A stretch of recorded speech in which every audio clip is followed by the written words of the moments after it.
You said last night in the performance, you urged the audience to look for the presence within the poem. Right. What is that presence? Yeah. I don't have any way to say what that is. You know, it's what we feel. Let's see. When we feel like Wordsworth said it, you know, and what he said, there's a presence that he was walking to Tintern Abbey, you know, and he felt this presence that rolls through all things. Sometimes we feel it out in nature. Sometimes we feel it in laughter. Let's see what it is in another one of his poems. Here's one. To praise is to praise how one surrenders to the emptiness. To praise the sun is to praise your own eyes. Praise the ocean. What we say, a little ship. So the sea journey goes on, and who knows where. Just to be held by the ocean is the best luck we could have. That's what William James called the oceanic feeling. That's the present. It's a total waking up. Why should we grieve that we've been sleeping? It doesn't matter how long we've been unconscious. We're groggy, but let the guilt go. Feel the motions of tenderness around you, the buoyancy. Feel the motions of tenderness around you, the buoyancy. But how does a Westerner, scientifically inclined, surrounded by technology, how does a Westerner approach poetry like this?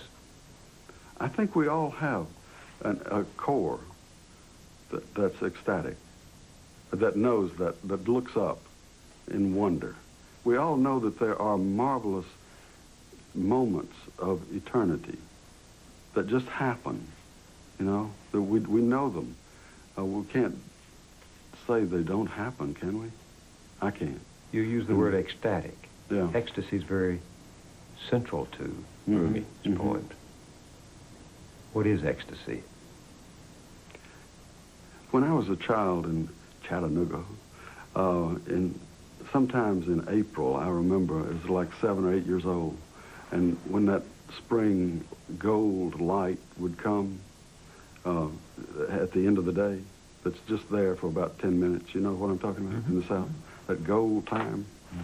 I could hardly stand it as a child. I would lay down and hug myself, and I'd be there, and my mother and father would be playing bridge with the Penningtons, you know, and I'd look up, I'd say, "Mama, I've got that full feeling again," just laying on the floor holding myself, you know, and she'd say, "I know you do, honey." So, you know, I grew up in an ecstatic family, just living in this beautiful, gorgeous place of the Tennessee Valley, and around all of these ecstatic teachers. I had a Latin teacher that was just unbelievable. I mean, he would stand up on the desk and just scream, you know, "Young man, I love words."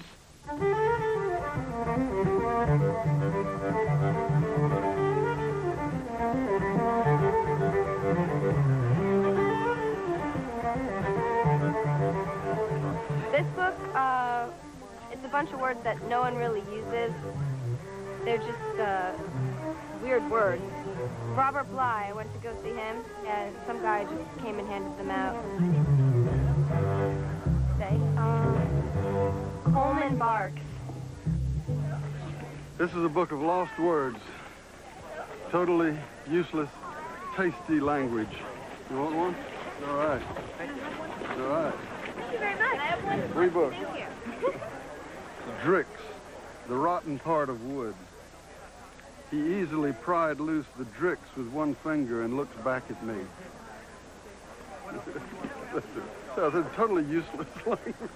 Where do you find these words? Well, I found some of them in the Oxford English Dictionary, 13-volume dictionary, and some in an 18th century dictionary of street language, and some of them I just made up. What are some of your favorite words in there? Bisonian, a raw recruit, someone in need of everything, instruction, equipment, and rations, a word Shakespeare made up from the Italian bisogno, to want.